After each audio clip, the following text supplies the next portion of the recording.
myself Swadesh Verma, विज्ञान आचार्य from लाला जगदीश प्रसाद सरस्वती विद्या मंदिर inter college Muzaffarnagar से। आज हम कक्षा 9 के अंतर्गत विज्ञान विषय में रसायन विज्ञान में परमाणु और अणु के विषय में अध्ययन करेंगे।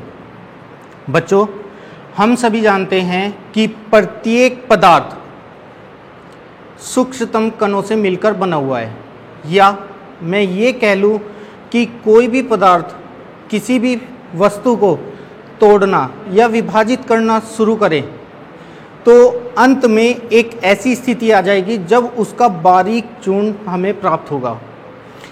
तो वह सूक्ष्मतम अवस्था ही, क्योंकि वह पदार्थ सूक्ष्मतम अणु कह दूँ, कणों कह दूँ, अच्छा इनसे मिलकर बना हुआ है, तो वह सूक्ष्मतम कण ही परमाणु कहलाता है।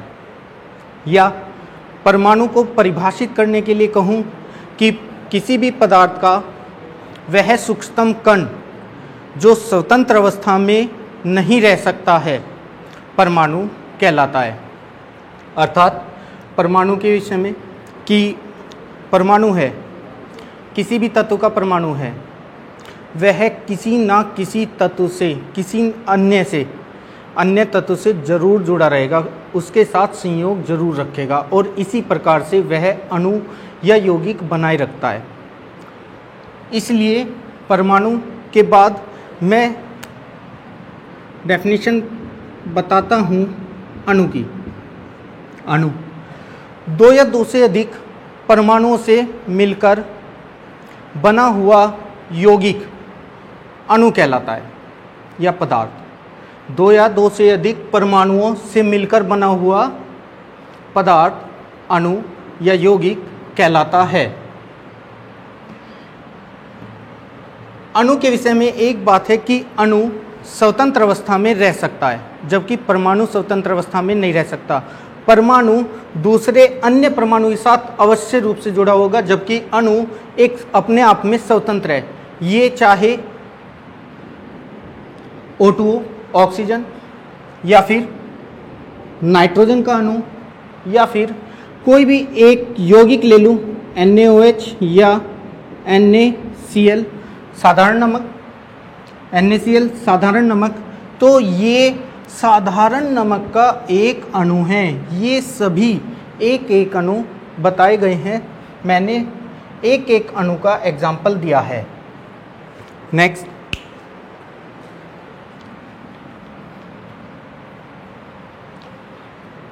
अणु के बाद हम देखते हैं परमाणुकता।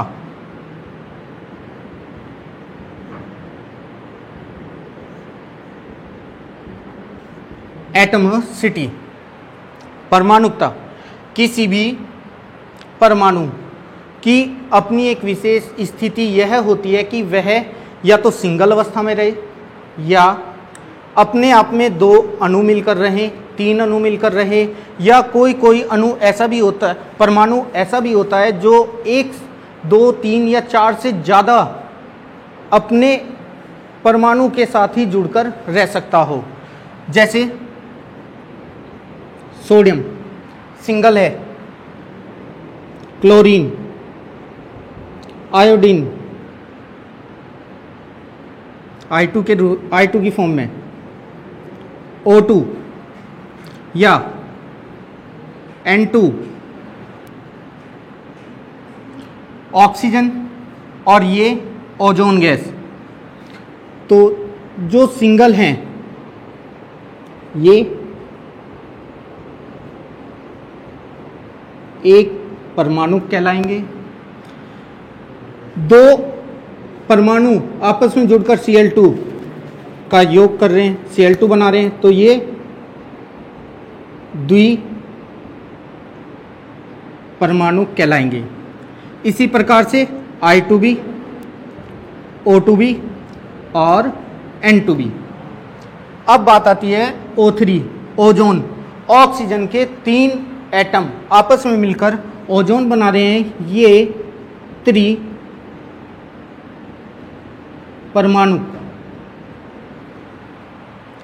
वाले हैं। और सल्फर S8, सल्फर के 8 एटम परस्पर मिलकर सल्फर बनाते हैं, इस अवस्था में रहते हैं S8, ये बहु परमाणु कहलाते हैं, इसे ही परमाणुकता कहते हैं। Next, ion.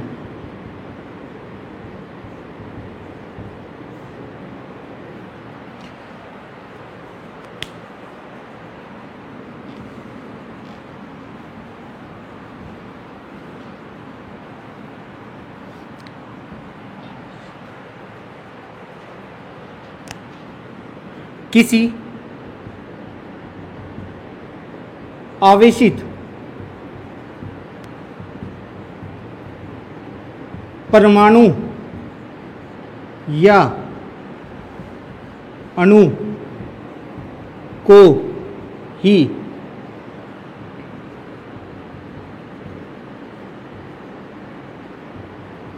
आयन कहते हैं। आयन दो प्रकार के होते हैं, एक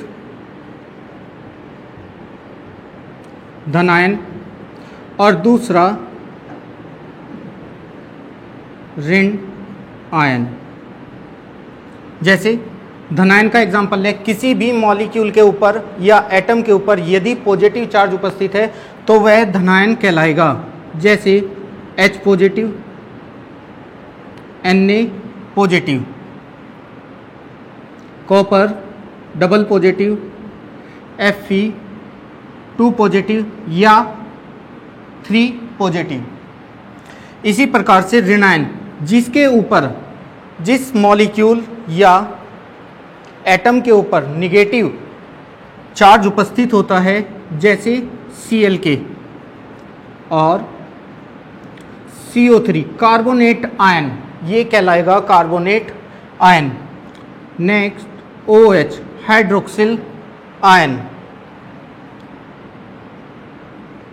I नेगेटिव, F नेगेटिव आदि, ये सभी आयन कहलाते हैं। धन आयन कैसे बनते हैं? धन आयन बनते हैं इलेक्ट्रॉनों का त्याग करके, और ऋण आयन का फॉर्मेशन इलेक्ट्रॉनों को एक्सेप्ट करके।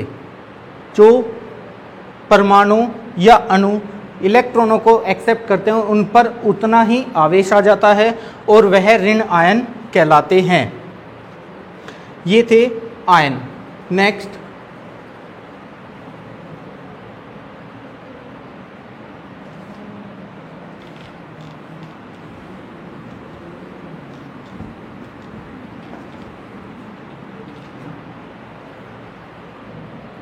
प्रतीक।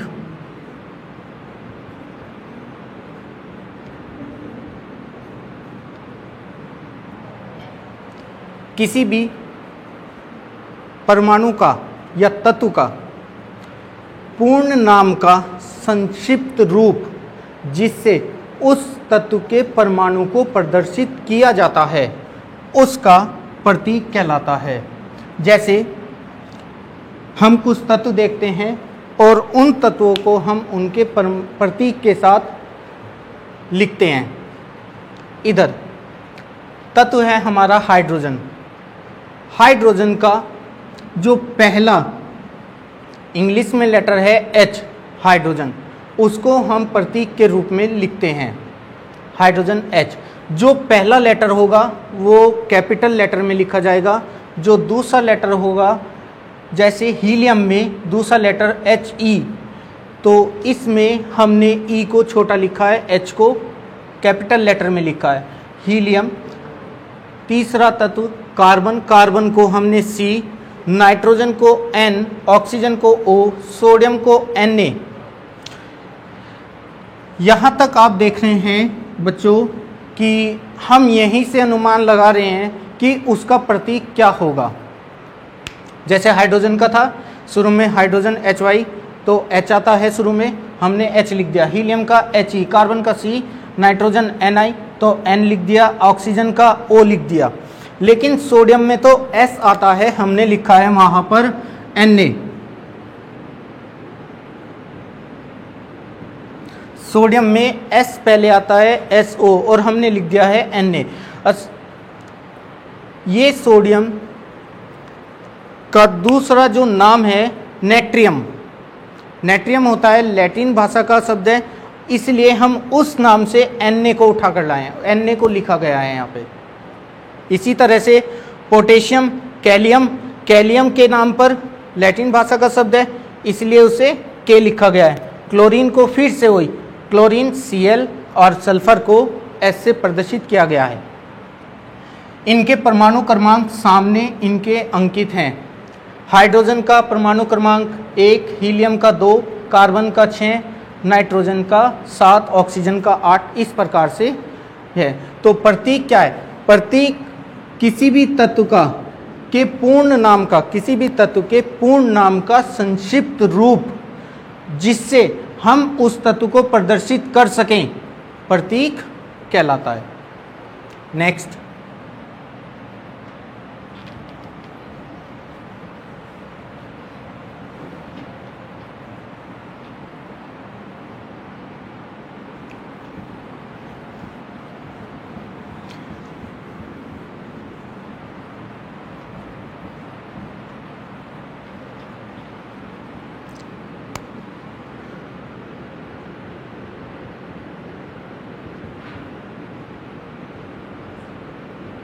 रासायनिक संयोग के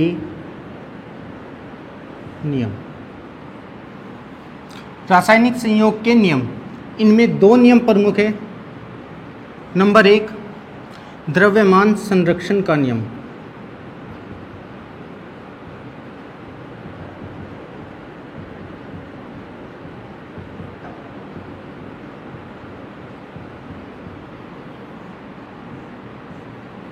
इस नियम के अनुसार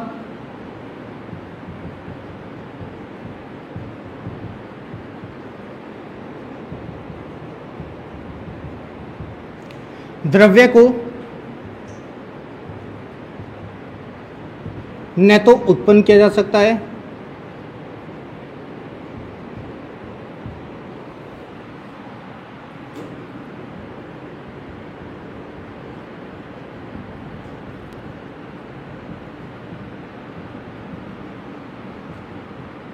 और न ही नष्ट किया जा सकता है। अर्थात इसका हम दूसरा रूप भी ले सकते हैं कि किसी भी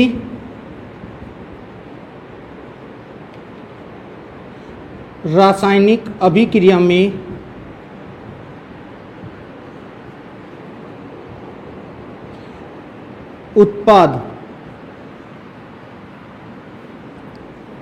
उत्पादों के कुल द्रव्यमान और अभिक्रिया के फलस्वरूप प्राप्त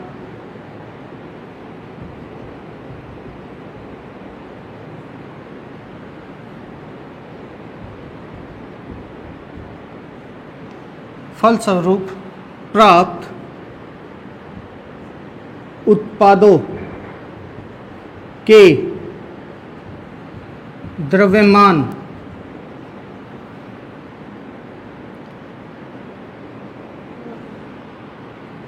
कुल द्रव्यमान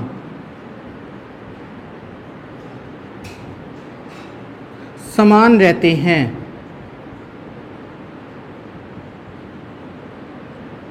जैसे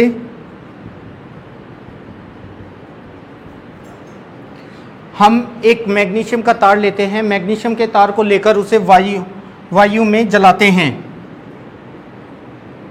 Mg को लिया प्लस मैग्नीशियम तार है O2, वायु के लिए हम O2 लिखेंगे। O2 के साथ दहन करते हैं तो हमें मैग्नीशियम ऑक्साइड प्राप्त होता है। बैलेंस कर लीजिए, 2 O हैं, 2 लगा दीजिए, Mg 2 हो गए, 2 यहाँ पर लगा दिया। तो Mg का जो द्रव्यमान होता है, या बोल दूँ परमाणु है, तो परमाणु भार होता है, ये परमाणु भार 24 और 2 हैं तो गुणा 2, 48 ग्राम। ऑक्सीजन का एक परमाणु का जो भार है वो 16 है, तो 16 गुणा 2 32 ग्राम, अर्थात 48 और 32 80 ग्राम को यदि दहन किया जाए तो हमें MgO 24 + 16 गुणा 2 कुल मिलाकर 80 ग्राम, अर्थात एक और मैं इसमें नोट करा दूं आपको, अभिक्रिया करने वाले पदार्थ ये अभिकारक कहलाते हैं। आप पीछे इसका अध्ययन कर चुके हैं, अभिक्रिया बैलेंस करने में अभिकारक कहलाते हैं, और इसके फलस्वरूप जो पदार्थ हमें प्राप्त होते हैं वे उत्पाद कहलाते हैं। तो हम देख रहे हैं कि जितना अभिकारक का द्रव्यमान यूज हुआ था 80 ग्राम, उतना ही हमें 80 ग्राम प्राप्त हो गया है, अर्थात द्रव्यमान संरक्षण का नियम लागू होता है। नेक्स्ट हम करेंगे दूसरा नियम है द्रव्यमान संरक्षण रासायनिक संयोग के नियमों में स्थिर अनुपात का नियम।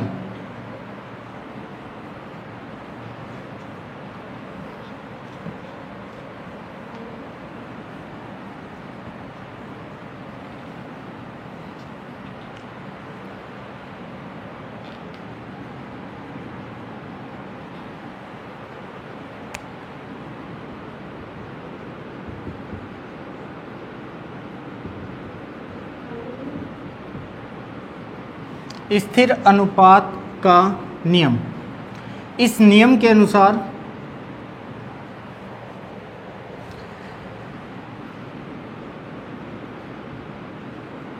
जो हमारे अभिकारक पदार्थ होते हैं, अभिकारक पदार्थों में तत्वों का जो अनुपात होता है, किसी भी यौगिक में तत्वों का अनुपात, चाहे वह किसी भी विधि से प्राप्त किया गया हो, कहीं से भी प्राप्त किया गया हो, वह अनुपात हमेशा निश्चित रहता है। जैसे जल,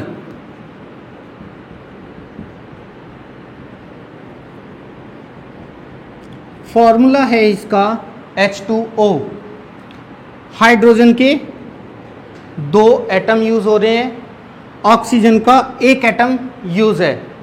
इसका द्रव्यमान 1 गुणा 2 2 और इसका द्रव्यमान 16 है, तो 2:16, या बात करूं 2 1 जा 2 8 जा 1:8 के अनुपात से ये जल बना हुआ है, हाइड्रोजन और ऑक्सीजन मिलकर। अब जल चाहे नदी का हो, चाहे किसी झील का हो, समुद्र का हो, नल, टंकी, तालाब, कुआं या रासायनिक विधियों से प्राप्त किया हुआ जल हो, उसका जो अनुपात होगा हाइड्रोजन का और ऑक्सीजन का, वो 1:8 में ही, द्रव्यमान के अनुपात में ही मिलकर H2O का निर्माण करेंगे। ये है स्थिर अनुपात का नियम रहता है। नेक्स्ट है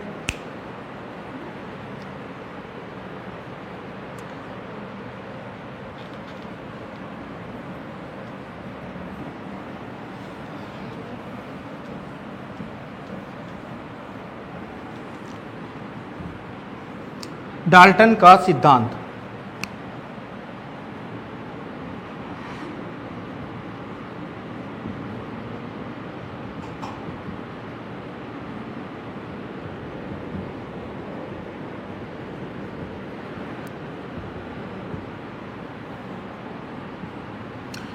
डाल्टन ने सर्वप्रथम इसका परमाणु के विषय में अपना वाद प्रस्तुत किया था, जिसे डाल्टन का परमाणु सिद्धांत कहते हैं। इस सिद्धांत के अनुसार उन्होंने कुछ बातें बताई थी, जैसे परमाणु अविभाज्य कण है, परमाणु अविभाज्य कण है, और यह किसी भी पदार्थ का सबसे सूक्ष्मतम कण परमाणु है। एक तत्व के विभिन्न परमाणु, डाल्टन ने बताया था कि एक तत्व के यदि 2 या 2 से अधिक परमाणु लिए जाएं तो वे आकार में, द्रव्यमान में, गुणों में एक दूसरे के समरूप होंगे, और यदि भिन्न भिन्न तत्वों के परमाणु लिए जाएं तो वे आकार, द्रव्यमान और गुण इनमें भिन्न भिन्न होते हैं। डाल्टन ने बताया था कि परमाणु आपस में मिलकर ही अणु या यौगिक का निर्माण करते हैं। ये डाल्टन का परमाणु सिद्धांत था। उसके नेक्स्ट परमाणु भार।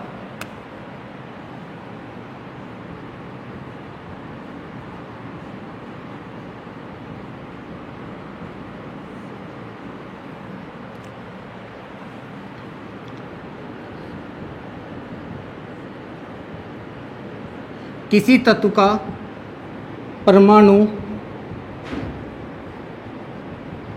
भार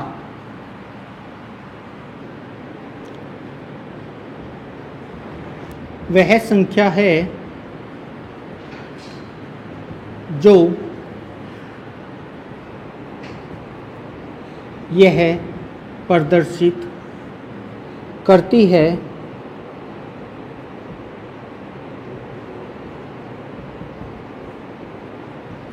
है कि उस तत्व का एक परमाणु का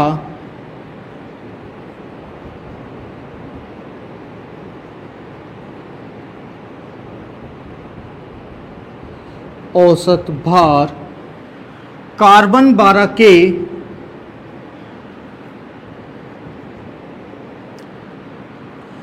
एक परमाणु के 1/12 से कितने गुना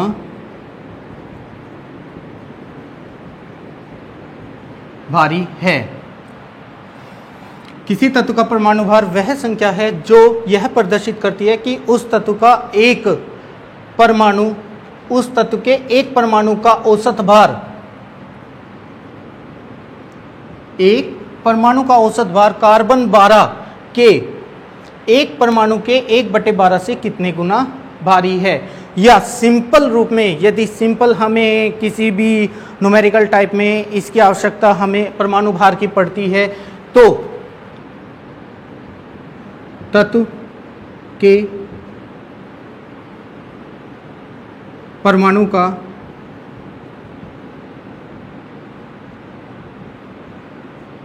परमाणु भार बराबर उस परमाणु का उस तत्व के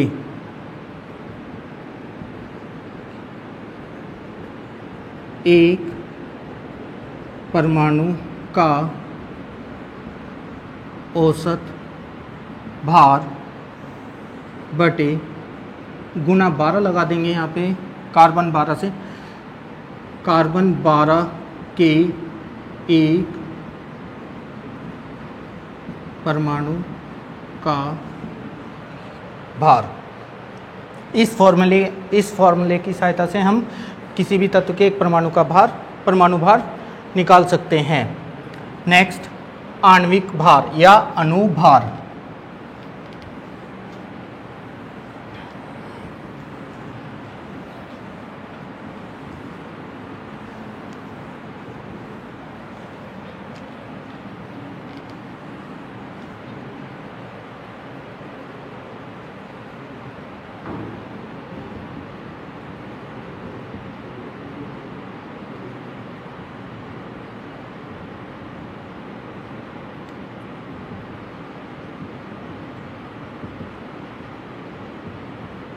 अणुभार, हमने पहली डेफिनेशन ली थी परमाणु भार से संबंधित। परमाणु भार का मतलब था यदि कोई परमाणु है Na, जो भी हमने यहाँ पर पढ़े थे सभी परमाणु थे, सोडियम हुआ, पोटेशियम हुआ, क्लोरीन हुआ, यूरेनियम हुआ, पोटेशियम, सल्फर, हाइड्रोजन, हीलियम, कोई भी हो, उसका परमाणु भार, उसका जो द्रव्यमान है वो परमाणु भार कहलाएगा। लेकिन यहाँ पर अणुभार, अणुभार से मतलब है कोई भी हम एक अणु ले लें, O2 या N2 या H2 या O3 या NaCl या फिर HCl, इनका आणविक द्रव्यमान अणुभार कहलाता है। जैसे यहीं पर एक शॉर्ट, जैसे इसका ऑक्सीजन का परमाणु भार होता है 16, 2 हैं, 16 गुना 2 आणविक द्रव्यमान 32, यहाँ पर 16 गुना 3 आणविक द्रव्यमान 48, या अणुभार कह लूँ इसको मैं, अणुभार 48।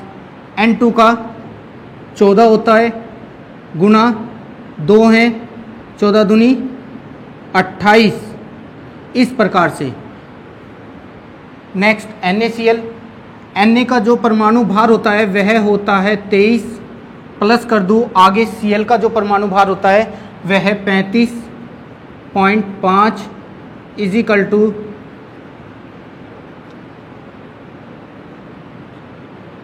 58.5 NaCl का अणुभार 58.5। इस तरह से हम किसी का भी अणुभार ज्ञात कर सकते हैं। नेक्स्ट आणविक द्रव्यमान या अणुभार।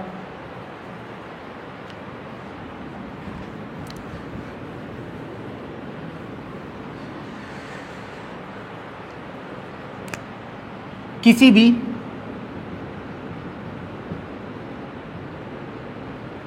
तत्व या अणु का अणुभार वह संख्या है जो यह प्रदर्शित करती है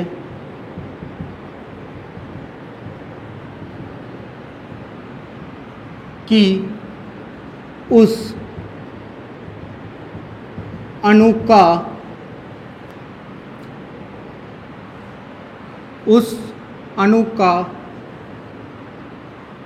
औसत भार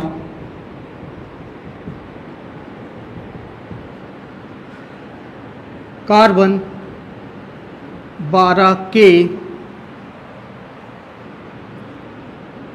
1/12, कार्बन 12 के एक परमाणु से,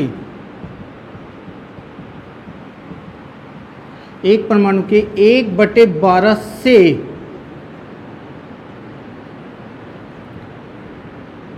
कितने गुना भारी है, यह अणुभार कहलाता है। अणुभार किसी भी यौगिक का निकालना हमने आपको कुछ सूत्रों के माध्यम से बताया है। इसी प्रकार से हम किसी भी यौगिक का अणुभार ज्ञात कर सकते हैं।